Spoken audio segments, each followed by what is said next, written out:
te bande kwa lanza media plus télévision tukutani bongo sous na retrouver na de la semaine o bongo présenté par Tania Kinkolo la cadette. To fonga ba retrouver na biso bongo mokolo ya lundi to fandi kaka boye ya bazoba to kaka ke dollar ekiti 15 000 16 000 17 000 et bana ki position te pe Karine Ville la fanda ki bongo te akita ki bongo sur le terrain pour na kozwa ba réaction to ba envie ya ba imboka sur cette affaire. Natiki bino bongo Rolanda plutôt ko ba na ba retro na bino.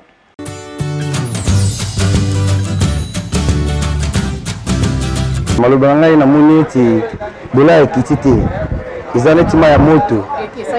Et parce que balingi ba futa ba fonctionnaire ba kiti dollar. Pour la sogi après futa ba fonctionnaire bongi mati. Et monsieur osonga na to nango. Il a monsieur to sengi zanga dollar ba kiti sa biso franc congolais ils ont valeur. Ils ont la valeur normale. Bazo c'est biso petite coupure 20 francs 10 francs ils ont la circulation monnaie la biso c'est stable na mboka na biso. Yango to longa bituma ya mbonga mopaya ils ont la valeur na mboka na biso te. Peut-être ba pays mususu ba monnaie na bango ça likolo par rapport à dollar. Mais tout ça gouvernement na biso na ministre de l'économie baso na biso bazo c'est biso petite coupure yango mo ça été peuple congolais ça moyen vivre. Du côté crédit. Côté crédit mais bango ba lobi dollar ekiti mais na monnaie réseaux sociaux ekiti ta. La moyenne réseaux sociaux ça va likolo par rapport il y a ba meka ba crédit ça va likolo mais ba lobi dollar ekiti tout le monde on va 17 tout le monde va 18 on va 15 mais il on a saigné gouvernement na biso net général kaso bacha bandi balongola bakambisi nyonso bachange dollar na balabala parce que moto akozala na machine aye asali mbongo na ye na ndako ayabisana libanda apesi okambisa ateka yango mpona kozala dollar ekosala makambo na ye donc maloba na ngai nasenga yango yango wana mpona mbongo na biso te soki fati ayokanga mpena bien oyo eza baje to eza ya solo mpenza omona dollar eza likolo e dollar ekiti na se mais crédit eza nango kaka likolo tokomprendre te soki baje na bango bazwaka dollar bakosaka bato to nini soki pene ya solo ya liboso tomona nano yango na liboso bakosi so dollar emati dollar ekiti mamoko emati lisusu oyo ezomata lisusu te ezokita kaka ti lobi bayebisi biso dollar ekiti bakomo changer mamusu na 4 musu kutu 14 000 francs mais na crédit tosoma na to moko ya likolo élevé kutu 20 500 francs naosenga mokonzi ya mboka mpe nafanda kimia atala no makambo ya crédit nano alandi no bata Vodacom nano bien no bavigio baosala nano soki eza ya solo soki lokuta na mo eza baje ya bata Vodacom nde tous les Vodacom mutu abandaki liboso na moko ndenge mutu obanda makambo wana nde bango balandaka ye nde mutu obanda eloko wana biso na ndenge tosombelaka bacrédit na ndenge sikoyo tomona lelo mo échange te kota crédit tosombaka bacrédit na to normal Vodacom ameteni ka prix na ye si sikoyo tozomonaka normal nde tosombaka crédit na 2015 2050 ezaka na 2050 elo mo échange te to ebouché mais nini to ya unité ezaka ndenge ezalaki les pommes eza mama pas tozolazolaka bambongo balingo service osu bambongo te okende boyo te mbongo na 170 mbongo na 160 to fixe mpena toyebela te tokenda oki ke na BCC soki na to eza na 100 na 9 nde tozoyoka e 200 comme ça on a 195 000 mais bon on changer biso te toke ba place tozwa ba mbongo na ba bureau de chance bon on service au fante o mususu ape 670 o mususu 175 to comprendre yango moni ke c'est bien na ndena beaucoup de changer le sous te na oteka na unité nde na ça.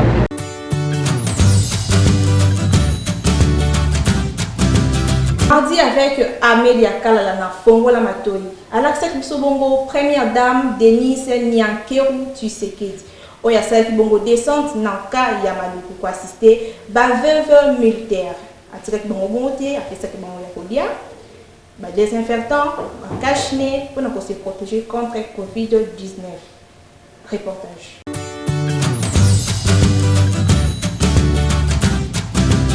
Merci madame. Merci na ba maman veuve dans la bango tout ça on va placer na mutema ya mama. Maman aye. C'est pas le maman aye. Maman aye. Ça va. Et parce que maman ami batela abatela be oya yebana. Mais azalaki na souci wana tango nyonso na. Yango wana lelo. Tomoni maman. Mais tokotele misaena Zembo. Allez, doya.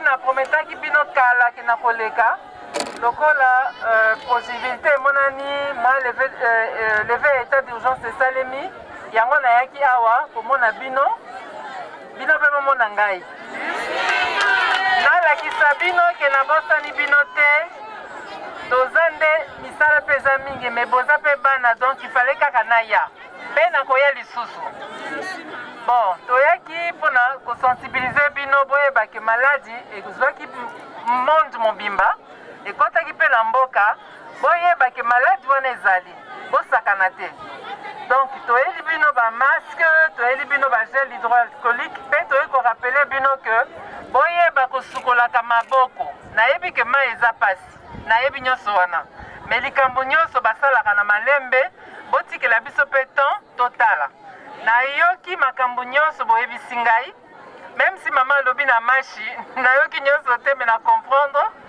nakokomisa message epai ya papa wana nde mosala na nga nakokomisa mpe nakopesa bino réponse ntango akorépondre nga mpo nakotungisa ye mpo na bino mpe nakotika bino te nakozonga lisusu awa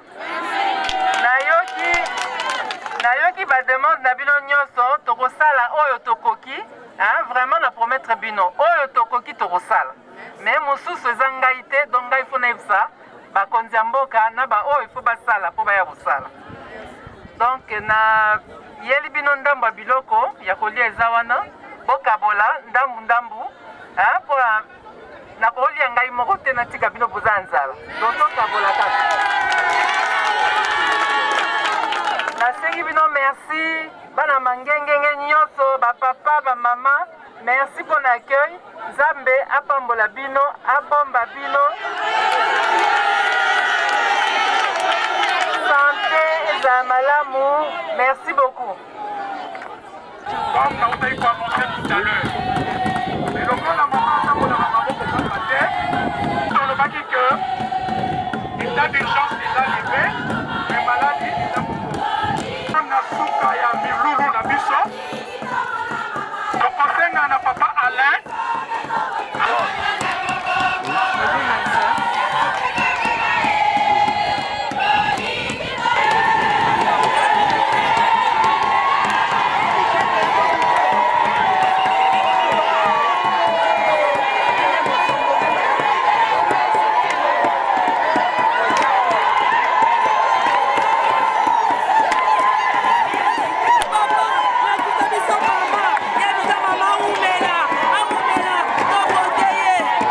Tshisekedi Nyakero asepeli makasi na koya na bango mpe alobi asuki wana te akokobaka kaka na kokende makasi.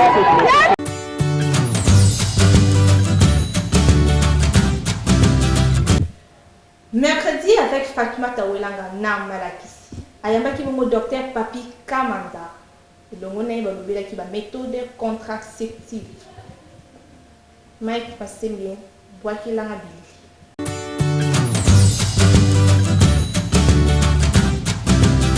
Par définition, méthode contraceptive ou bien contraception, ils allient ensemble. Il y a la méthode oyo tokoki kosala oyo mutokoki kosala moi si akoki kosala ou bien mobali même pour être qu'on apprend à espacer bazemi entre deux bana oyo bakoki kobotama. Donc on peut dire ça comme ça par définition.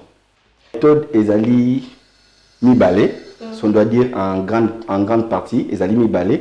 Tout ça, ma méthode babengi naturelle et puis tout ça, ma méthode babengi artificielle ou bien ma méthode yasika. Na ba méthode naturelle, ils allient pe ebele na kati wana na kati ba méthode naturelle, tout allient par exemple na ba méthode oyo. To bengi par exemple ko o babengi mama, c'est-à-dire moi si oyo aboti sika akoki ko banda na komelisaka mwana tango nyonso pendant que mwana na 6 mois, na se ya 6 mois. Et vous savez que ça mwana tango nyonso mwana na posa ko mela mabele azomelisaka ye ka mabele et ko kipe ko sala pe ke mama pe azwa zemité de ma méthode naturelle mususu to za ba méthode babengaka ko kata bilengi donc papa en plein acte sexuel pour na ko boya mama azwa zemi akoki ko koma tango komi pembeni ya ko koma na suka akoki ko bima ami sepelisi libanda de sorte que mama azwa zemité na ba méthode naturelle mususu to zali na ba ba méthode to bengi ya ba kolande la température maman ko kiko yemo ko la température na yeto yebi ki na se ya ce qui na nous ovulation na bandite température za la mingi na se ya 37 degrés alors maman ko zo musala ko bana ko la température air nyoso azolande la chaque jour kolande la température ti tanga moni bisika température ko mi ko matadia 37 za bi awa akomi ngonga mabe akoko éviter ko bimana papa na tango wana ti tango température ko mona ekiti c'est que ovulation ekei akoki alors ko bimana papa ils appellent moka ba méthode misusu naturelle ezali mama akoko mpesa tango nyoso ya koza musala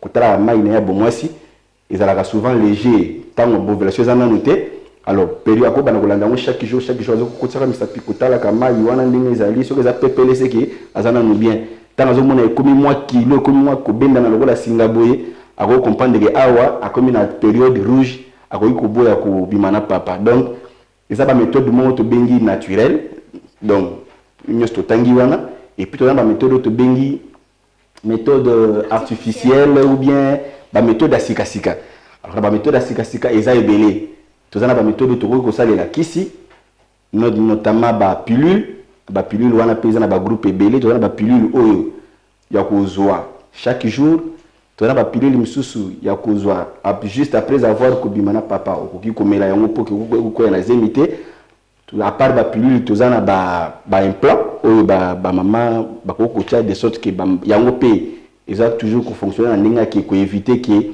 maquiller komela te donc soit kokomisa même koli ya mama makasi de sorte que ma ya papa ikota te na kati donc ba pilule nyonso wana mususu pe ko kozala ba méthode moko to bengi ba dispositif intra-utérine exemple ko la moi to bende moko ba kokotisa na kitoko kota na kati ya matrice eke ekangi ba trompe comme ça ta papa déposer ba mataka na kati ba komata likolo te parce que porte za ko kanga troisième méthode to ko même tina ba méthode ba bengi chirurgicale donc bakoki même coopérer opérer papa to maman opérer papa maman bakangi ba trompe to ko kanga ba trompe pour azwa zénité et puis ne pas papa peut to kangi penzela mai pe ya zela pe bana ya mai ya mibali comme ça et mataka pe susciter donc ce sont là ba méthode to ko benga ba méthode contraceptive.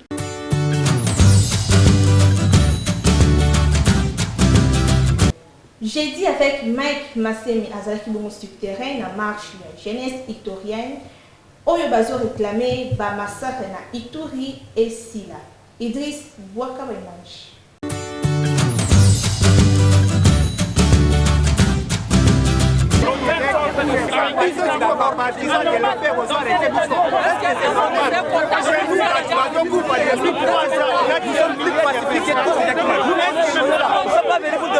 Les choses des gens, non. Nous ne sommes pas venus pour détruire les gens. Nous sommes venus pour réclamer notre droit et parler et rentrer. Nous ne sommes pas venus pour détruire les gens. Casser, les pillages, les choses des gens, non. Nous sommes venus pour réclamer notre droit de ce qui se passe dans notre province. C'est simple. Mais vous voulez nous arrêter les gens ils sont passés. Nous sommes de l'Ituri. Pourquoi vous n'avez pas arrêté les gens de Yense? Ils ne sont pas passés. Nous, on ne fait pas ça. Nous allons passer aussi. Nous avons respecté l'article 26. Nous avons informé l'autorité de la ville, le gouverneur. C'est à lui d'informer. C'est à lui d'informer la police. Nous nous étonnons comment on peut nous arrêter alors que là, nous n'avons pas commis quelques bavures. C'est inacceptable. Nos frères sont en train de mourir. Est-ce que nos morts ne sont pas les leurs? Il ne faut pas qu'on vienne nous arrêter dans une marche pacifique qu'on est en train de faire. Ça, c'est vraiment inacceptable. S'il y a l'état de droit dans ce pays, je pense qu'on doit nous laisser continuer jusqu'à notre itinéraire. On a recassé, nous sommes pacifiques et le peuple iturien a toujours été pacifique. On ne peut pas accepter que le chef de la police vienne comme ça de nulle part nous arrêter soit disant qu'il n'a pas été informé. Est-ce que c'est notre faute? Si le gouvernement n'a pas eu à les informer, ce n'est pas notre faute. Alors l'État doit assumer ses responsabilités. Nous avons déposé depuis le lundi, s'il vous plaît, de la semaine, nous avons déposé notre lettre d'information. Nous sommes dans un régime d'information, pas d'autorisation. Et comme le gouvernement n'a pas donné, alors nous avons dit qu'il est d'accord avec notre marche. Alors c'est inacceptable que des gens puissent venir nous interrompre.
mokula vendredi na marche ya UNC oyo bazo réclamer libération ya Vital Kamerhe. Mike Maseme azalaki wana. Régie Salam Salam.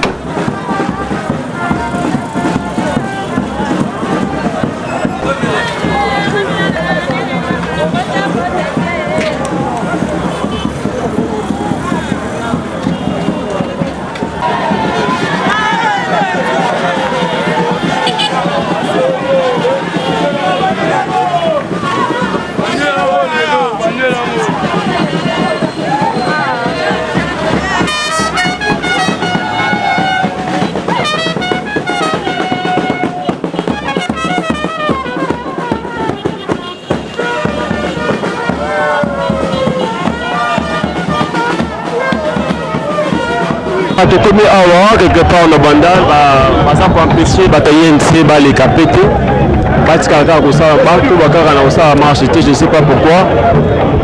La force de la police batelemi baresiste balobi bamilitant nyonso ya UNC ata moko te aleka. Namoni masa na nga Eugène Pangu aza na nga awa mwana mboka olobi nini mpona makambo oyo? Botondi mingi mwana mboka mais vraiment nasepela marche ya lelo kwa la marche ya pacifique ya ngo donc le gaz ebetami te loko esalemi te bayibi te babuki eloko te vraiment nasepeli soki mpenza mboka soki na démocratie peut-être de bien vraiment boye vraiment tosepeli makasi boye nde malamu moninga non place ezalaki point de chute ezalaki nde ezalaki awa yango tosuki awa ezalaki te tokokoma na prison ya makala mais vraiment nasepeli na lolenge ya marche ya lelo boye nde esengeli. Bonjour mon frère. Une brève présentation. Je suis Willy Nzembela, membre de l'ADC, président national de la Ligue des Jeunes, et secrétaire politique de la coordination des alliés de l'INC. Aujourd'hui, vous étiez dans la rue. L'objectif, en quelque sorte, on peut dire que c'est atteint. Notre objectif est atteint parce que notre message est attendu et suivi par les autorités judiciaires.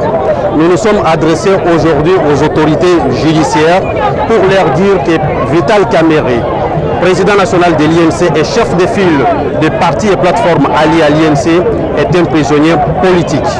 Les juges d'appel qui siègent au second degré ont un devoir de réparer les erreurs de justice, les dénis de justice commis par les juges du premier degré.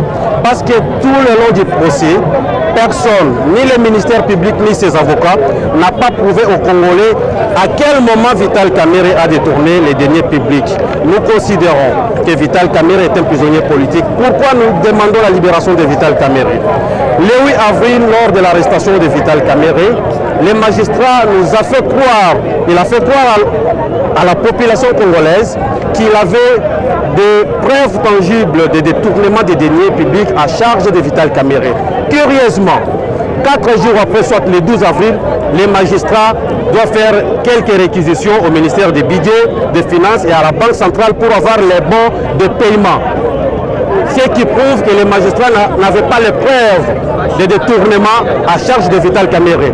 Et cela nous pousse à dire qu'il s'agit d'une affaire politique.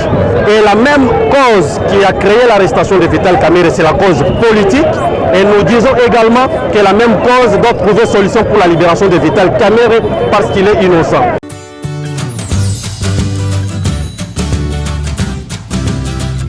Samedi week-end avec Jessica Bongo na Bosolo na sport. Abetaki bongo masolo ya FC Renaissance du Congo.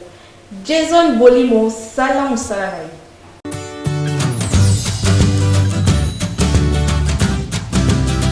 J'espère merci beaucoup à nos supporters. Nous avons bino bateau bayebi Renaissance bayebi nemi tobanda. Renaissance c'est une équipe de supporters. Renaissance c'est une équipe au biso to mona na pas c'est et puis c'est ngai na bino. Boyebi Renaissance c'est ça et puis le bangai na yo neto longo to kende bilima to kende dragon neto regretter. J'espère na loi ya FIFA et le bas joueur à ça libre au kende club nyoso oya sepela kende. J'espère que l'information pour les moments où on a yebi, j'espère que c'est ça que base fanfare et ça groupe animation. J'espère que base fanfare a mis comme une section on a fait FC Renaissance. J'espère l'information n'a pas pour le moment. Ils ont un transfert mon côté où ils sont la mine à FC Renaissance, ni à Mira, ni à Matampi, ni à mon côté. Sur les armes pour parler, moi, ils ont un CC, on a une information n'a pas en tant que président de la SCONI et la section basse fanfare. Ils ont un transfert mon côté où ils sont la mine à jouer, mon côté où à qui à gauche, à qui à droite.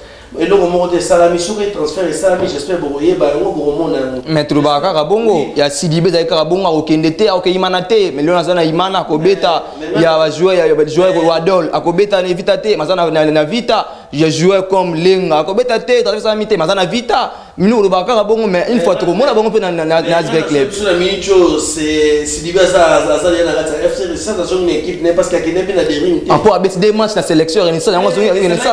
Pour parler, négocier par rapport à un manager, un joueur. J'espère que la chose dans la équipe. J'espère que les joueurs, FIFA joueur à définitif. Dans la FC Renaissance, le FIFA joueur à libre qui les clubs n'y sont pas alignés. Ils sont Renaissance, to banana ba joueur ba team ba bébé to banana ba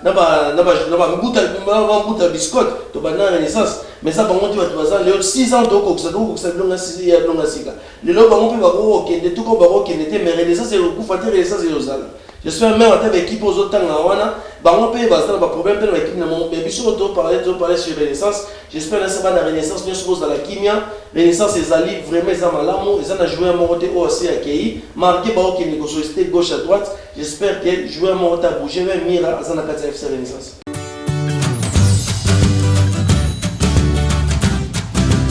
Tellement on est de souci rétrospectif de la semaine.